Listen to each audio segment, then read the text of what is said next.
수요일 일부에 배주신 하나님 아버지 말씀 민수기 10장 11절에서 36절까지입니다. 민수기 10장 11절에서 36절까지의 말씀 봉독해 드리겠습니다. 제2년 2월 20일에 구름이 증거막에서 떠오르매 이스라엘 자손이 시내 광야에서 출발하여 자기 길을 행하더니 바란 광야에 구름이 머무니라.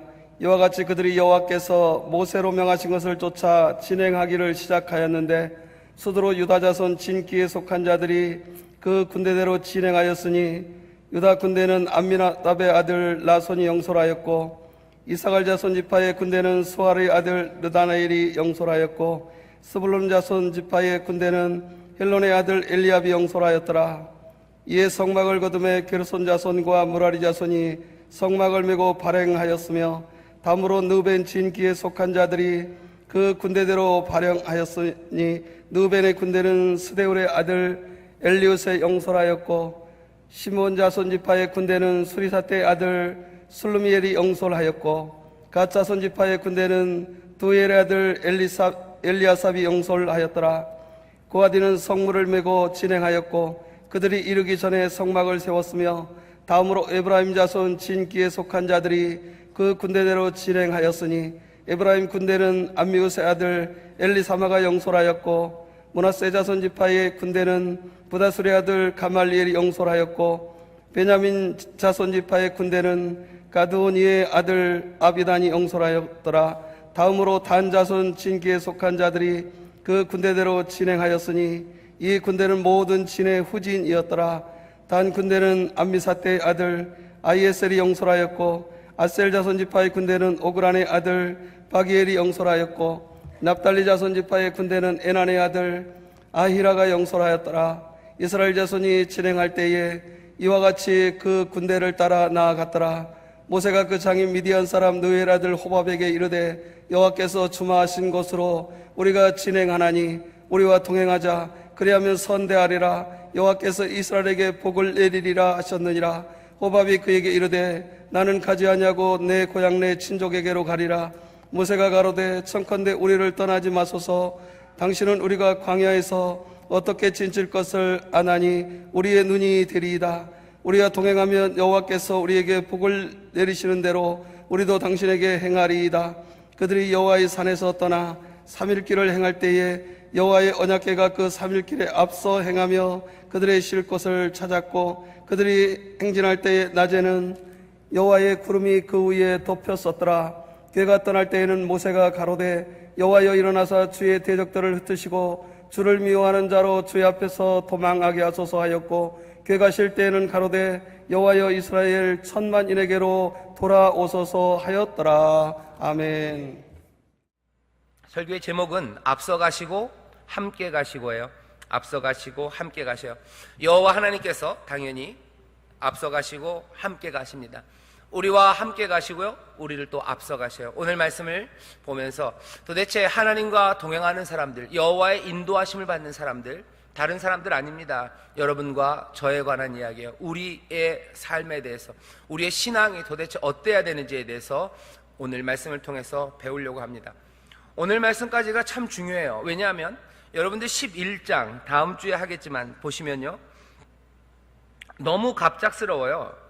11장 1절 보시면 어떻게 돼 있어요? 갑자기 어떻게 돼요? 백성이 여호와의 들으시기에 악한 말로 원망하며, 여호와께서 안 들으셨으면 좋겠는데 여호와께서 당연히 들으시죠. 들으시고 그냥 못 본 척 하셨으면 좋겠는데 진노하시죠. 여호와의 불로 그들 중에 불어서 진 끝을 사르게 하시며. 11장 1절 그냥 10장 넘어가서 11장서부터요 그냥 바로 이 사람들이 원망의 말을 쏟아내기 시작합니다. 민수기 설교하면서 몇 번을 말씀드렸어요. 10장까지는 순종, 질서, 하나님의 뜻 그대로가 이루어지는 것처럼 보여요. 어쩌면 이렇게 되어야 된다는 가장 이상적인 상황을 우리에게 보여준 게 10장까지입니다. 11장은 어쩌면 현실이에요. 너무 절절한 현실이에요. 하나님의 말씀에 순종하고 하나님의 인도하심에 감사하며 살아가야 된다고 우리가 알아요. 하지만 11장 바로 한 장만 넘어가면 하나님을 향한 원망의 말이 나와요. 어떻게 이럴 수 있냐 여러분들 생각하는데, 사실은 이스라엘 사람들이, 이 이스라엘 백성이 우리랑 그렇게 멀리 떨어져 있는 사람이 아닙니다. 우리도 꽤나 비슷해요. 예배하는 이 자리에서는 열심히 하나님의 은혜를 사모하고 하나님을 향한 순종의 마음, 그리고 그 은혜에 감사하죠. 그러고선 바로 나가는 순간 원망해요. 웬 놈의 날씨가 이렇게 덥냐고. 웬 놈의 날씨가 이렇게 덥냐고 그래요. 그리고 왜 엘리베이터 이렇게 안 오고, 왜 식당에 밥이 이렇게 맛이 없고. 나에게 주신 하나님의 은혜는 다 사라져버려요. 멀지 않습니다. 멀지 않아요. 그리고 그 11장부터 벌어지는 일들 가운데 아까 말씀드린 하나님이 들으시고, 하나님이 들으셔요. 그리고 아이고 참 인생들이 안 됐네, 그러지 않으셔요. 진노하십니다. 진노하셔요. 왜? 우리가 하나님과 함께 걸어가는 삶에 대해서 1장부터 10장까지 모든 준비를 다 해놨어요. 이제 어떻게 살아가는지 알아요. 이게 가장 이상적입니다. 그래서 오늘 들어야 되는 말씀은요, 어쩌면 11장 다음 주부터는 좀 슬픈 이야기들입니다. 다음 주부터는 가슴 아픈 이야기들이에요. 오늘 마지막 이 36절까지 해서 하나님과 함께 걸어가는 사람들, 하나님과 함께 광야를 지나가는 사람들이 어떻게 살아가는지에 대해서 어쩌면 가장 이상적인, 가장 좋은 모습들을 우리가 볼 수 있어요. 신앙을 사람들은 늘 여정, 여행에 비유합니다. 그죠? 신앙, 그거 여정이에요. 천국 가는 길이라고 얘기하죠. 사람들 말로는 성경 다음으로 많이 팔린 책, 많이 읽은 책이 철로 역정이랍니다. 좋은 번연이라는 사람이 쓴 책이에요. 크리스찬이죠. 기독도라는 사람이 이제 회개하고 이제 하나님의 사람, 그 신앙인이 돼서 하나님의 나라 천국까지 가는 동안 겪는 여러 가지 일들을 우화처럼 쓴 책이 있어요. 철로역정이라는 책입니다. 그 책도 보면은 다른 거 아니에요. 신앙이라는 건 다른 거 아니다. 하늘 그곳까지, 그 영원한 나라, 하늘나라, 그 영원한 본향까지 믿음의 사람들이 이제 걸어가는 길이에요. 신앙의 삶은 그 여정입니다. 그런데 그 여정이 혼자 가는 길은 아니에요. 하나님과 함께 가는 길이에요.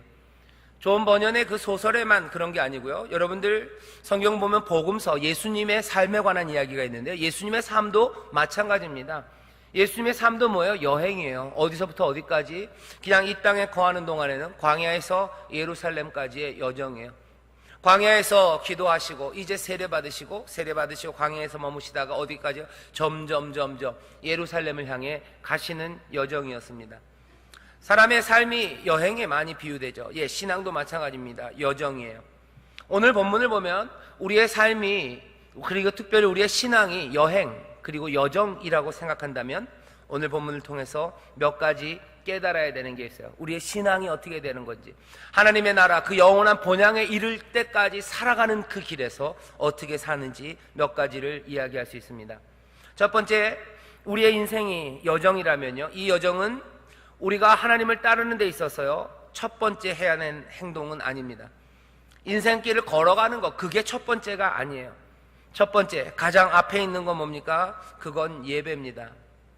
첫 번째 행동은 예배예요. 오늘 본문을 보면 여기 성막이 나와요.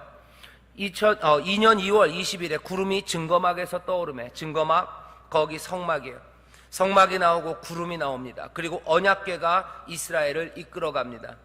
오늘 본문을 보면 이 사람들이 그냥 지도를 펴놓고서 어느 길을 갈까, 그렇게 여행 계획을 짜는 게 아닙니다. 제일 앞에서 인도하는 건 성막이에요. 제일 앞에 있는 건, 보이는 건 성막이고 떠오르는 구름이고, 그리고 앞에서 인도하는 언약궤입니다. 가장 앞에 놓이는 건 뭐냐? 가장 앞에 놓이는 건 하나님이 먼저 보여요. 하나님의 말씀이 보입니다. 그리고 하나님의 인도하심, 그것이 보여요. 예배 없이 신앙의 삶을 살아갈 수 없습니다. 예배 없이 신앙의 삶을 살아간다는 것은 살아갈 힘이 없는 거예요. 연료도 없고 방향도 없는 겁니다. 어디로 가는지가 언약궤가 이끌어가요. 언약궤가 이끌어갑니다. 그리고 언제 어디게 일어나야 될지, 그리고 그 용기와 힘은 다 어디서부터 와요? 그 성막, 그리고 떠오르는 구름에서 옵니다. 우리의 인생의 여정에 힘, 내가 살아갈 힘이 어디서 나오는가에 대한 문제예요. 인생은 무슨 힘으로 살아가는 거죠. 사람은 무엇으로 살까? 나는 무슨 힘으로 살까? 우리는 도대체 어떤 능력으로 살아갈까? 그리고 우리는 어디를 향해서 걸어가야 할까? 인생이 여행이라고 또 여정이라고 생각한다면 이건 너무나 중요합니다. 먹을 게 있어야 돼요. 힘이 있어야 갑니다. 그리고 어디로 가야 되는지 알아요? 알아야만 하죠. 그게 어디서부터 시작됩니까? 오늘 본문 보면 그 시작은 성막, 구름, 언약궤, 그것이 이끌어가요. 예배입니다. 예배 없이 연료가 없어요. 예배, 그래서 여러분들 기대하십시오. 하나님 앞에 예배하는 거, 물론 이렇게 모여서 아니면 또 가정에서 예배 드리는 것도 마찬가지야. 어느 곳이 되었든지 간에 하나님 앞에 예배하는 그것이 내 삶, 내 여정의 연료, 힘입니다. 여호와를 기뻐하는 것이 우리의 힘이라고 그랬어요. 하나님 앞에 예배하는 자들이 새 힘을 얻게 되는 줄 믿습니다. 여러분 어떻게 기대하셔요? 내가 인생에 지치고 힘이 없어요. 그럼 어디로 가야 됩니까? 예배하러 가셔야 돼요. 내 차가 힘이 없어요. 연료가 더 떨어져요. 그럼 어디로 갑니까? 주유소 가셔야 돼요. 뭐 좋은 기름 넣는데 가셔야 돼요. 좋은 기름이니까 S-오일 뭐 이런 거 있는데, 좋은 기름 있는데 가셔야 돼요. 내가 살아갈 방향을 잃었어요. 어찌할 줄 모릅니다. 그럼 어떻게 하는가? 어찌할 바를 모르면 어떻게 내비를 키나요? 아니에요. 예배하는 그 자리로 나오는 겁니다. 기대하셔요. 예배할 때마다 기도하셔요. 여러분들 주일 예배 아니면 수요 예배 마찬가지입니다. 믿음의 사람들 모여서 하나님이 계신 곳에서 내 영혼을 쏟아놓고 하나님의 은혜를 구하고 하나님 앞에 나오는 그 자리, 그 순종하며 나오는 그 자리마다 여러분들 기도하셔요.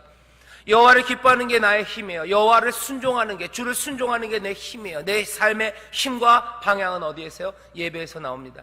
방황하는 사람들을 향해서 그래서 말하세요. 어디로 해야 될지, 무슨 일을 해야 될지, 내가 어떻게 해야 될지 모르는 사람들, 예배하러 나오는 겁니다.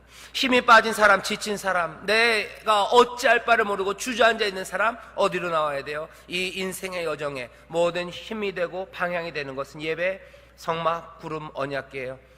인생, 신앙의 여정, 그 예배를 잊지 마시고 또 사모하시고 또 거기서 은혜를 누리는 여러분 되시기를 주의 이름으로 축원합니다. 옆에 있는 분들에게 얘기하세요. 예배가 우리의 힘입니다. 예배가 우리의 힘입니다. 예배가 우리의 힘입니다. 여러분들 기대하셔요. 어떤 기대요? 오늘 예배가 끝나고 세상으로 돌아갈 때는 들어올 때랑 전혀 다르게 나갈 겁니다. 뭐예요? 충만해져서 나가는 거예요. 여러분들 핸드폰 다 있으시죠? 배터리 낮으면 불안해요. 그죠? 배터리가 쭉 차서 80, 90, 100 차면 여유가 만만해요. 내 삶에 지치고 힘이 없으면 살아가는 게 불안하고 두렵고 염려스럽습니다. 사람이 쫌팽이가 돼요. 옆에 있는 사람이 전화기 빌려달래도 못 빌려줘요. 왜? 배터리가 없어서 안 돼요. 하지만 빵빵하면 괜찮습니다. 빵빵하면 여유 있게 살 수 있어요. 여행, 거기 시작은 예배입니다. 두 번째, 우리가 여정이라고 신앙을 얘기할 때 오늘 본문이 우리에게 알려주는 거는요, 이런 겁니다. 오늘 본문뿐만 아니라 사실 1장부터 10장까지 전체가 다 얘기하는 거예요. 하나님과 이 이스라엘은 지금 어디에서 여행합니까? 광야에서 여행합니다. 하나님과 이스라엘이 걷는 그 길은 광야에서 이루어지는 거예요. 약속의 땅에서 이루어지는 게 아닙니다. 광야라는 걸 기억하셔야 돼요. 인생 하나님과 동행하는 그 삶은 광야에서 이루어지죠. 광야에서 이루어지는데 여러분들 기억하십시오. 광야 그 사막에서 이루어져요. 그런데 그 여호와 하나님, 그 하나님, 우리 하나님은 누구신지 아세요? 그 광야 사막의 하나님이에요. 하나님은 광야에 익숙하십니다. 하나님은 광야에 친숙하십니다. 광야가 어떤 곳인지 너무 잘 아시고요, 그 광야에서 사람들을 만나는 하나님이세요. 하나님은 저 약속의 땅에서 우리를 기다리고 계신 분은 아니에요. 그 약속의 땅, 거기도 하나님의 땅인 건 맞아요. 하나님의 다스리심이 거기에 있어요. 하나님의 충만한 은혜가 거기 있어요. 하지만 기억하세요. 하나님은 어디요? 광야의 하나님이셔요. 옆에 있는 분들에게 하나님은 광야의 하나님인 줄 믿습니다. 하나님은 광야의 하나님인 줄 믿습니다. 중요해요. 하나님은 영원한 보좌, 그 영원한 땅에 계신 게 아니라요, 하나님은 누구예요? 여호와 하나님은 광야의 신입니다. 광야의 하나님이에요. 여호와 하나님과의 여정은 그래서 그 약속의 땅, 자기 집, 홈코트, 거기서 이루어지는 안전한 것이 아닙니다. 광야의 하나님이시긴 하지만 그 여정은 어디에 있어요? 그래서 광야에서 이루어져요. 늘 불안정한 곳입니다. 자기 집, 그리고 자기 땅의 그 안전함, 그 평안함, 거기에서 떠나서 하는 여행이에요. 인생은 그래서 늘 불안합니다. 늘 흔들리는 게 맞아요. 하나님은 여호와 하나님께서는 이스라엘을 광야로 이끌어 가시죠. 광야로 나간 이스라엘은 불안합니다. 그리고 불안정한 거예요. 삶이 흔들려요. 그런데 재밌는 건 뭔지 아십니까? 이 흔들리는 삶이 이스라엘을 변화시킵니다. 변화는 어디서 오나? 광야에서 와요. 광야에서 오요. 자기 집에 주저앉아 있는 사람들은 아무것도 변화되지 않습니다. 안전한 것, 그냥 거기서 그대로 흘러가는 거예요. 변화되지 않아요. 하지만 광야로 나온 사람들, 그 사람들은 흔들리며 삶이 변하기 시작하죠. 하나님께서 우리나라를 사랑하셔서 기독교가 믿는 사람들이 많아졌어요. 왜 그렇게 급속하게 됐는지 아세요? 세상에서 가장 산업화가 급속화로 이루어진 곳이 대한민국입니다. 그죠? 가난했던 나라가 갑자기 산업국가가 된 게 우리나라 같은 곳이 없어요. 기독교가 이렇게 빨리 발전하고 이렇게 빨리 늘어난 곳이 없다죠. 왜 그렇습니까? 아마 산업화와 연결되어 있을 거예요. 산업화가 만들어낸 뭐요? 불안함입니다. 산업화가 사람들의 삶을 막 송두리째로 흔들어 놨어요. 몽땅 흔들어 놨어요. 와, 이게 뭐 너무 어려운 얘기예요. 간단하게 얘기하면 이런 겁니다. 그냥 시골에 살던 청년들, 시골에 살던 사람들 다 도시로 몰아온 거예요. 아마 시골에서 할아버지 할머니들이랑 그 청년들 계속 같이 살았으면요, 예수님 믿을 기회도 없었고 예수님도 못 믿었을 겁니다. 예수 믿는다고 그랬다가는 뒷다리 얻어맞고 그냥 꼼짝도 못했을 거예요. 하지만 집 떠난 사람들이에요. 집 떠났어요. 삶이 안정적이지 않습니다. 그냥 고착화되어 있고 딱 굳어있지 않아요. 흔들리는 세상이에요. 흔들리기 때문에 다른 종교 갖는 거에 대해서 예전에 있었던 그 얼기설기 맺혀있던 그 탄탄했던 안전망이 그것들을 어떻게 컨트롤 못해요. 흔들리는 세상이에요. 아마 우리나라에 기독교가 그렇게 발전되고 빨리 자리 잡았었던 이유는 아마 산업화 그리고 그것들이 흔들어냈던 사회의 불안일 겁니다. 사회를 흔들어 놓는 거예요. 이스라엘이 하나님과 동행했던 곳은 어디입니까? 광야입니다. 광야, 그곳은 안전하지 않은 곳이에요. 안전하지 않아서 불안정하고 두려운 세상입니다. 하지만 여러분들 그 흔들릴 때마다 하나 생각하셔야 돼요. 내 삶의 여정에 흔들리는 시간들이 있어요. 그런데 그 흔들리는 건 동시에 뭐예요? 변화를 만들어내는 기회입니다. 흔들리지 않으면 변화는 없어요. 움직여야 돼요. 그래야 변화되기 시작합니다. 가만히 있는 데서는 어떻게 되지 않아요. 그것들이 아픔이 있고 흔들리고 그래야 변화되죠. 돌 하나를 세워놓고서 아무리 째려보고 있다고 해서 그 돌이 조각품이 되지는 않아요. 조각품이 되려면 어떻게 됩니까? 뭔가로 때리고 깨뜨려서 그걸 조각해내기 시작해야 돼요. 흙덩어리가 가만히 있는다고 해서 도자기가 되진 않습니다. 그죠? 흙덩어리 진을 가만히 놓고 있으면, 째려보고 있으면 도자기가 됩니까? 아니에요. 돌려야 돼요. 막 돌고 거기에 그냥 손으로 주물르고 늘리고 하면서 뭐예요? 도자기가 되는 거예요. 변화는 어떻게? 불안정한 가운데서 생기는 게 변화입니다. 탄탄하게 가만히 있는 곳에서 변화는 일어나지 않아요. 이 얘기는 뭡니까? 이스라엘이 걸어가는 그 광야, 그 사막의 하나님, 그 하나님은 불안정한 삶, 그 가운데서 우리를 도우시지만 또 동시에 이스라엘을 그 광야에서 새롭게 변화시키시는 거예요. 신약도 마찬가지입니다. 침례, 우리가 세례를 받거든요. 하나님의 사람들, 그리고 교회의 일원이 돼요. 교회 안에 거합니다. 교회 안에 거하면서 전에 없었던 새로운 충성들을 하기 시작해요. 믿음의 사람들이 되면서 전에는 하나님 앞에 충성할 일 없었어요. 하지만 이제는 하나님 앞에 충성합니다. 전에는 무슨 교회 다른 식구들, 구역 식구들이라고 얘기하는 그 사람들에게 내 마음을 줄 이유가 없었어요. 하지만 이제 교회 한 몸이 되고 또 함께 신앙생활하며 그들에게 내 마음을 내어주기 시작하고요, 내 삶을 헌신하기 시작합니다. 이건 뭐예요? 변화입니다. 옛 것은 지나간다고 그랬어요. 누구든지 그리스도 안에 있으면 새로운 피조물이라. 보라, 이제 다 옛 것이 지나가고 새 것이 되었대요. 새 것이 되었다는 건 뭡니까? 변화입니다. 전의 것은 이미 벌써 지나간 것들이 많아요.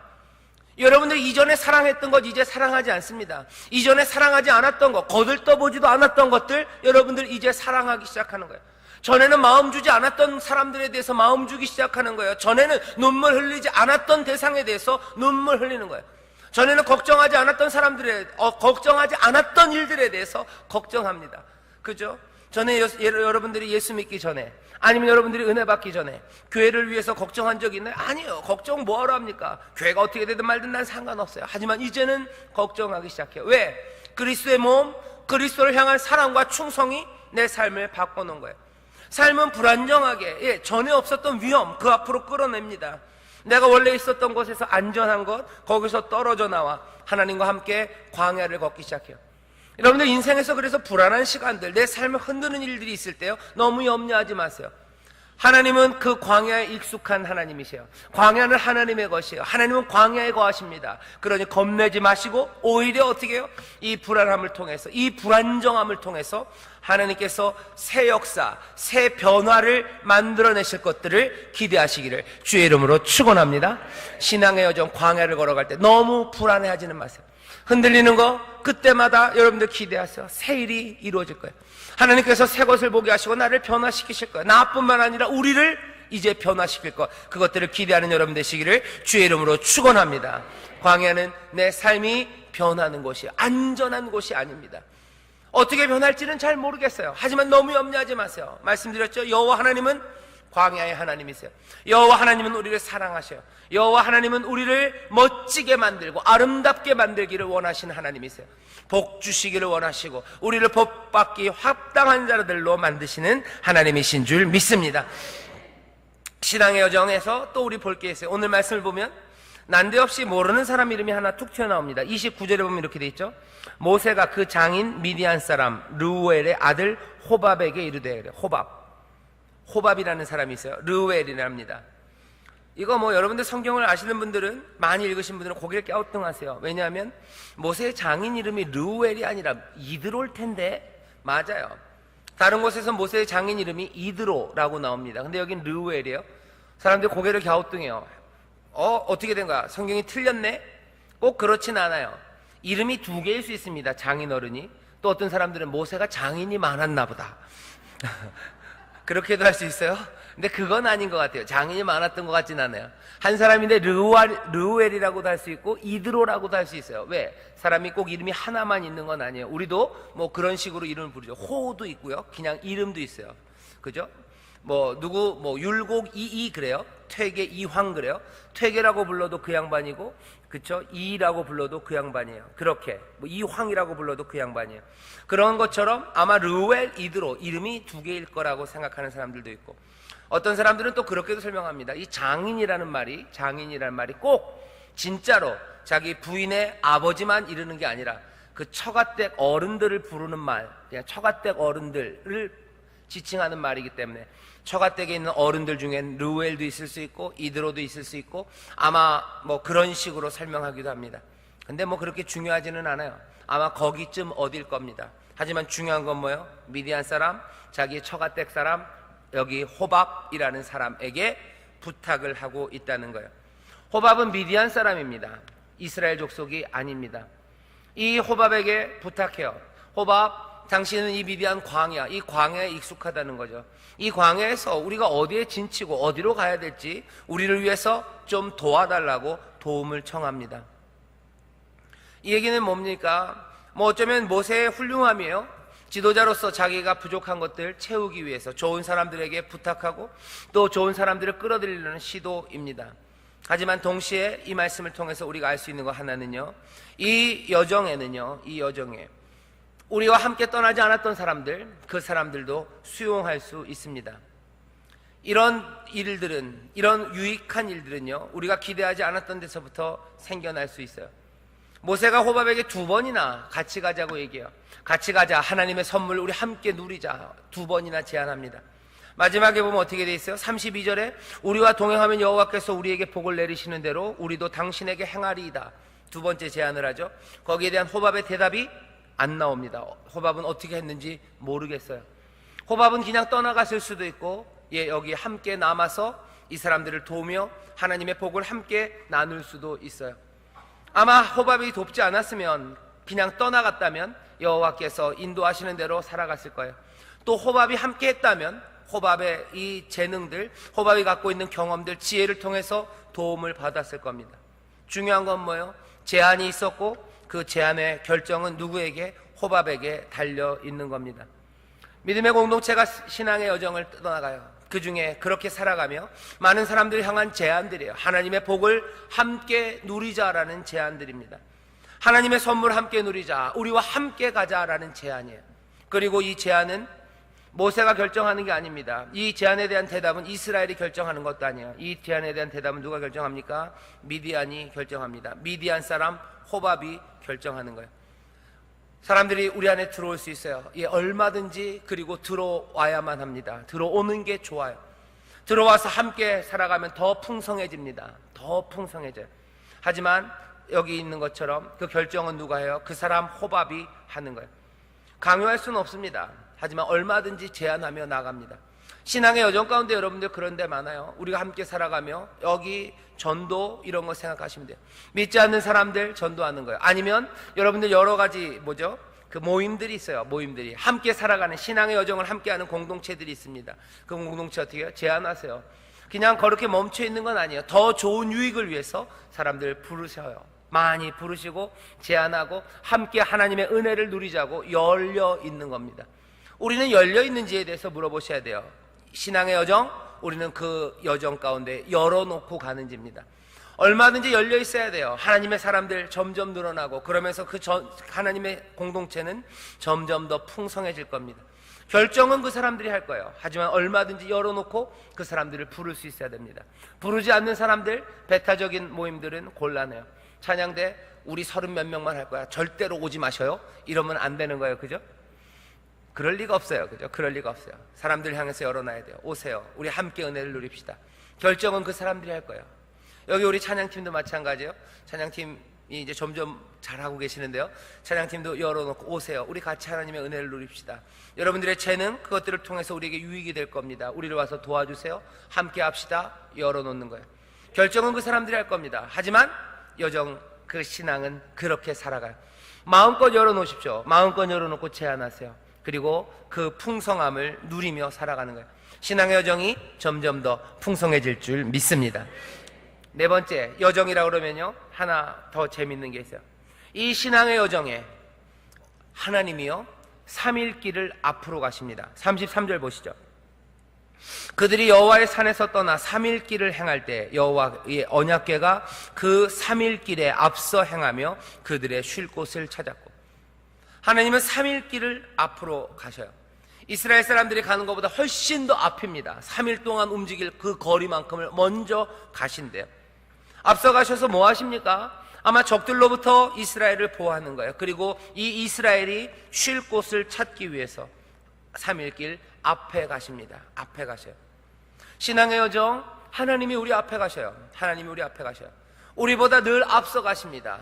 우리를 위해서 보호하시려고, 우리를 위해서 준비하시는 하나님이요. 여호와 이래서요, 여러분들, 내가 가는 길이 광야에서 내가 걷지 못한 길입니다. 하지만 염려하지 마세요. 그건 다 하나님이 이미 확인하신 길이에요. 하나님이 우리에게 쉴 곳을 찾아요. 하나님이 우리를 적으로부터 보호하십니다. 하나님은 늘 우리 앞에 계셔요. 우리의 신앙에서도 여러분들 이거 깊이 생각하셔야 됩니다. 여호와 하나님, 그 광야의 하나님만 그런 게 아니라요, 우리 주님 예수 그리스도도 그 일을 하셔요. 여러분들 생각나시나요? 예수님께서 고난당하셔요. 예수님께서 십자가에 부활하십니다. 우리보다 며칠 앞에 계셔요? 3일 앞에 계셔요.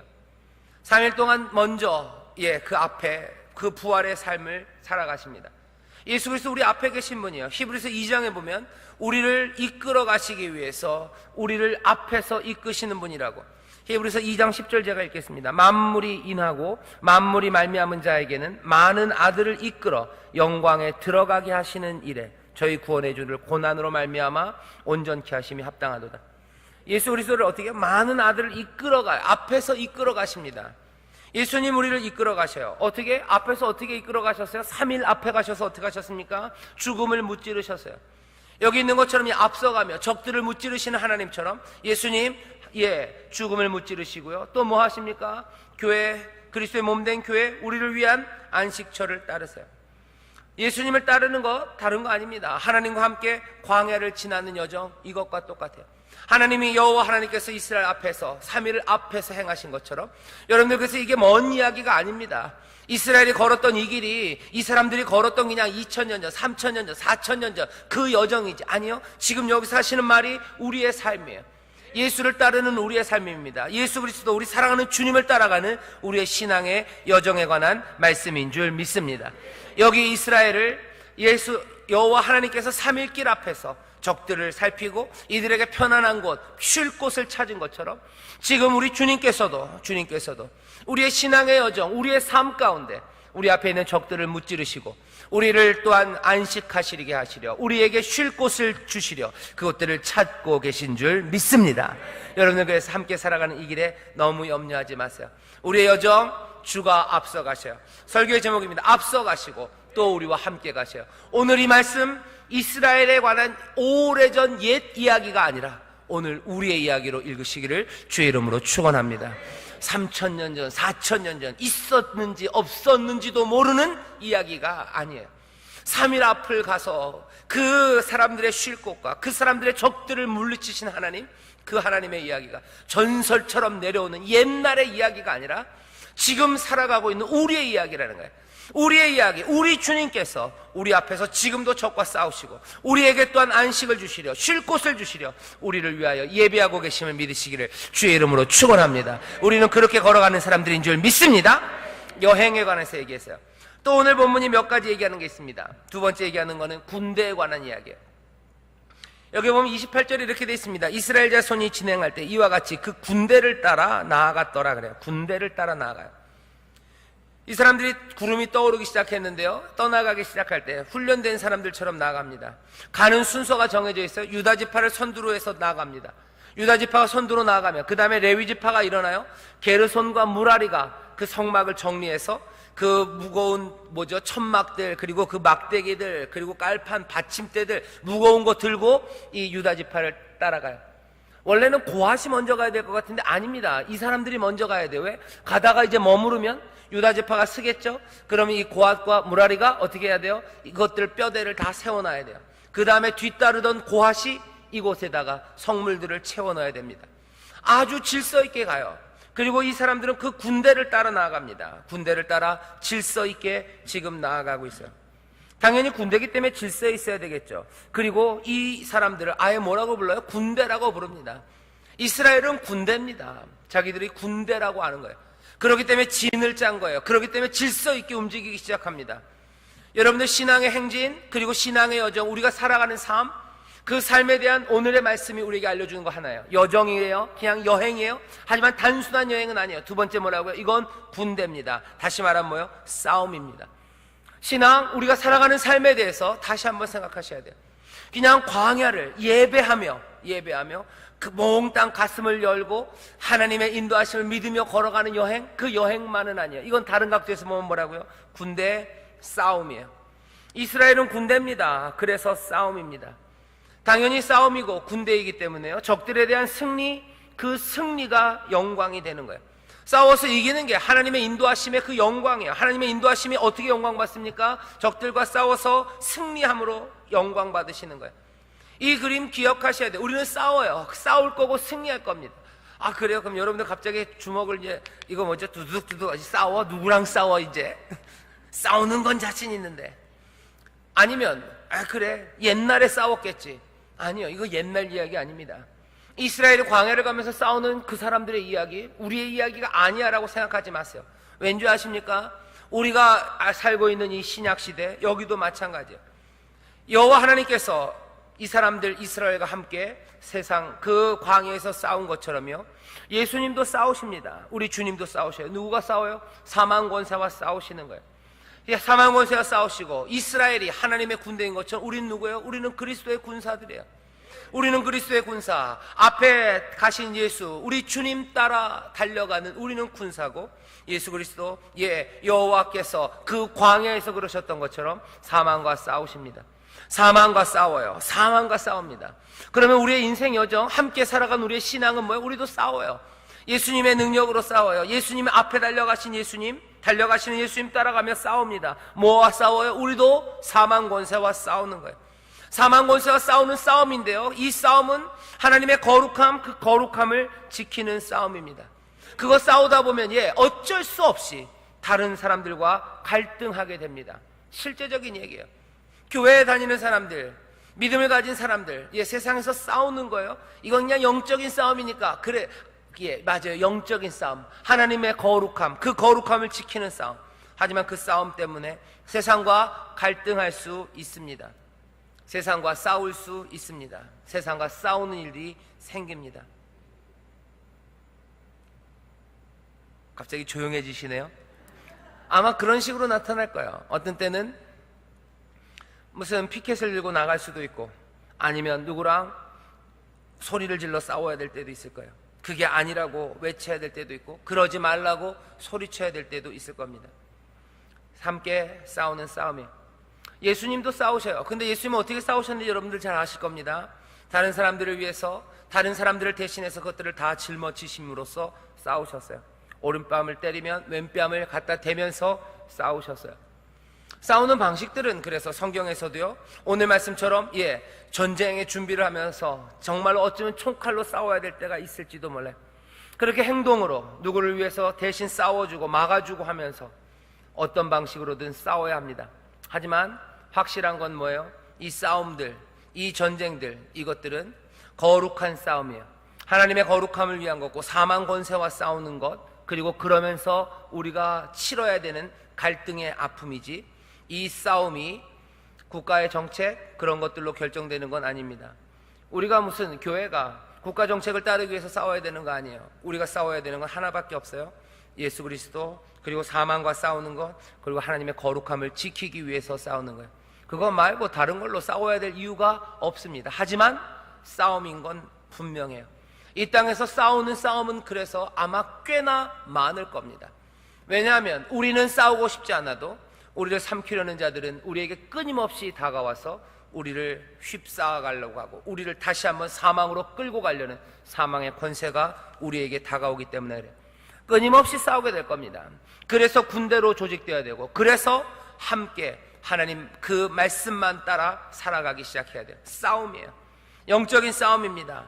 그리고 이 싸움은 실제적인 싸움으로 나타날 거예요. 여러분들 싸움 너무 염려하지 마세요.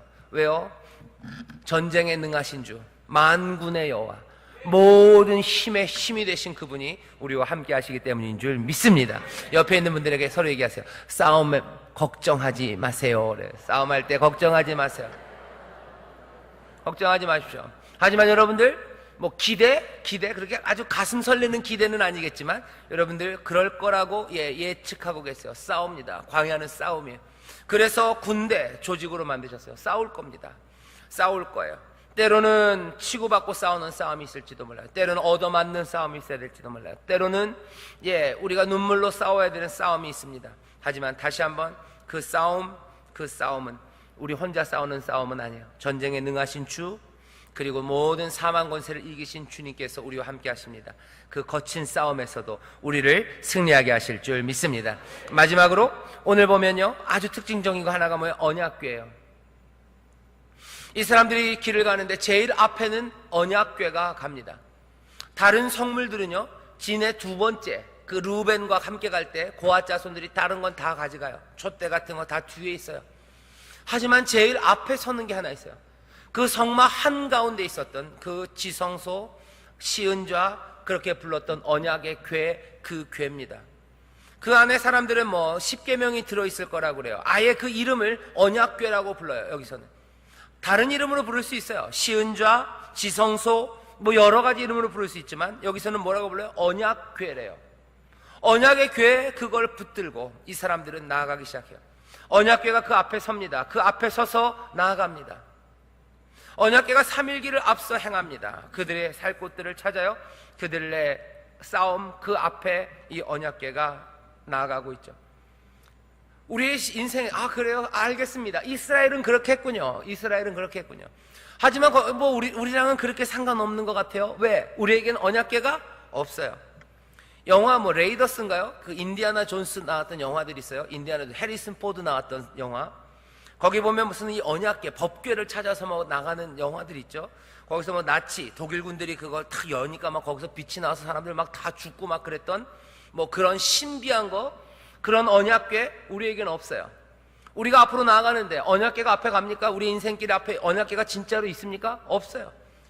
수천 년 전에 이스라엘은 광야에서 살아갈 때 언약궤가 앞에서 갔어요. 좋았겠네. 언약궤 따라가니까 좋았겠네. 우리는 그 언약궤 없으니까 우리의 인생은 이렇게 살아가는 건 아닐 거라고 생각하지 마십시오.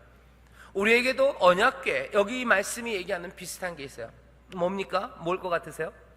십자가예요. 예수 그리스도의 십자가입니다. 왜 그래요? 왜 그렇습니까? 예수 그리스도의 십자가 다른 거 아닙니다. 하나님께서 사망을 이기신 그 하나님의 놀라운 승리가 이루어진 곳이 십자가예요. 하지만 동시에 그 십자가는 하나님께서 그 승리, 그 사망 권세를 깨뜨리시고 우리에게 생명을 가져다 주시려고 치르셨던 하나님의 대가, 그 대가를 말하는 게 예수 그리스도의 십자가입니다. 승리의 상징이에요. 그리고 하나님께서 내어놓으셨던 그 보상, 그 아픔, 그것의 놀라운 가슴 아픈 대가가 그 십자가입니다. 언약궤, 우리의 앞에, 이스라엘 앞에 놓였던 깃발이에요. 여기에는 하나님의 승리예요. 그리고 하나님께서 모든 것들을 이기게 하시고 이 사람들에게 안식을 주시기 위하여 우리 가운데 함께 하시는 귀한 곳이 언약궤입니다. 언약궤가 앞에 가요. 우리는 어떻게 생각합니까? 그 십자가가 우리 앞에 가요. 십자가가 앞에 간다는 건 그냥 단지 우리 이제 몽땅 다 이겼다라는 승리에 대한 도취만은 아닙니다. 십자가 그것이 우리 앞에 있다는 건 승리 맞아요. 하나님의 승리입니다. 하지만 동시에 이건 우리를 향한 도전이에요. 언약궤. 이 언약궤가 이스라엘을 광야에서 인도합니다. 이 광야라는 건 어떤 곳이에요? 시험이 가득한 곳입니다. 언약궤는 시험이 가득한 광야를 지나가요. 십자가도 마찬가지입니다. 십자가도 우리의 인생에서 앞에 가는데요, 그 이 십자가를 따라가는 우리의 인생도요, 시험이 가득한 인생입니다. 십자가는 그래서 우리에게 도전이에요. 예수님께서 우리에게 뭐라고 말씀하시죠? 너 네 십자가를 지고 나를 따르래요. 이스라엘에게는 언약궤가 있었으니까 참 좋았겠다 얘기하지 마세요. 우리에게도 십자가 있어요. 그 십자가를 따라가는 사람들이에요. 십자가, 하나님의 승리, 하지만 우리에게 주는 도전입니다. 십자가, 그거 붙잡고 가는 사람들이에요. 하나님의 승리를 바라보는 사람들이에요. 또 하나님의 놀라우신 그 은혜 가운데 치러진 예수 그리스도의 대가, 그 고통, 고난을 보며 살아가는 거예요. 신앙의 여정에 이스라엘 앞에 언약궤가 있었던 것처럼 우리 앞에도 십자가가 있습니다. 우리는 어떻게 살아갑니까? 십자가 바라보며 사는 사람들이에요. 십자가 바라보면서 뭐 생각하는 거예요? 하나님의 승리를 생각하세요. 거기서 하나님의 구원이 이루어졌어요. 하나님의 영광이 거기에 있어요. 여러분들 신앙의 여정에서 십자가 바라보고 걸어가시기를 주의 이름으로 축원합니다. 하나님의 영광을 바라보세요. 하나님의 승리를 바라보세요. 하나님이 분명히 승리합니다. 십자가, 하나님의 승리예요. 하나님의 영광이에요. 하지만 동시에 뭡니까? 그건 하나님이 치르셨던 대가입니다. 예수 그리스도의 보혈, 그 놀라우신 은혜입니다. 그리고 그것들은 이 광야를 지나가는 우리에게 도전이 됩니다. 승리를 바라보며, 하지만 주님처럼 그 대가를 치르며 살아가는 그 삶, 그 여정, 그것들을 우리로 보게 해요. 어떻게 살아갑니까? 이스라엘 사람들이 언약궤를 볼 때마다 늘 즐거웠기만 했을까요? 아닙니다. 이건 뭐예요? 언약궤예요. 그 안에 담긴 건 하나님의 말씀입니다. 하나님의 법입니다. 그것이 그 중심에 있는 거예요. 언약궤를 보면서 가는 거예요. 하나님의 말씀을 보면서 가는 거예요.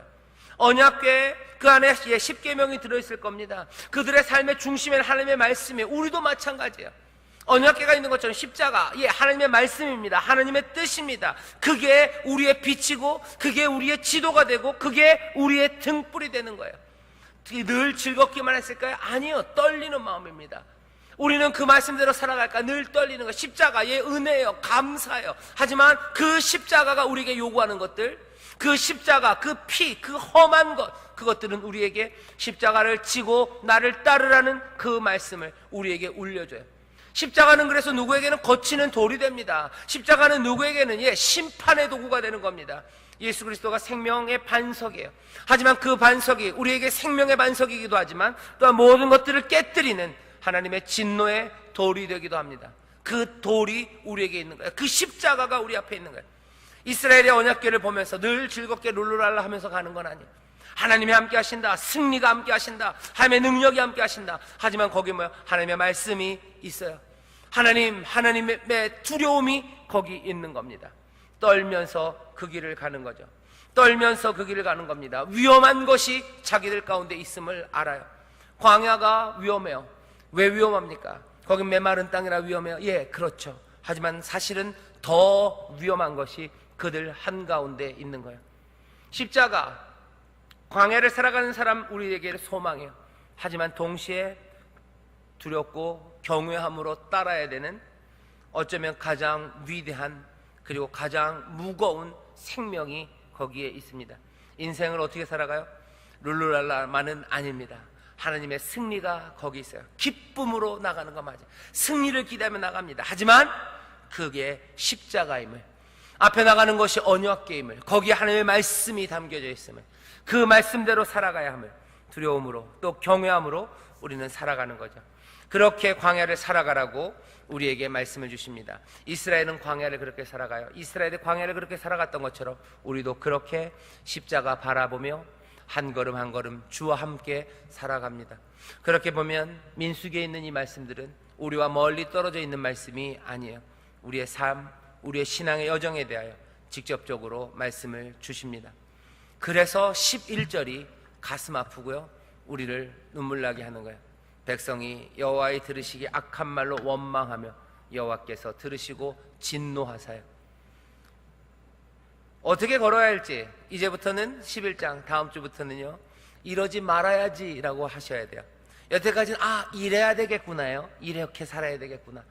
앞으로는 이러지 말아야겠구나. 우리에게 이런 모습이 있다면 하나님 앞에 회개하며 이러지 말아야겠구나. 그러며 하나님과 동행할 겁니다. 오늘 설교의 제목이 앞서가시고 우리와 함께 가셔요.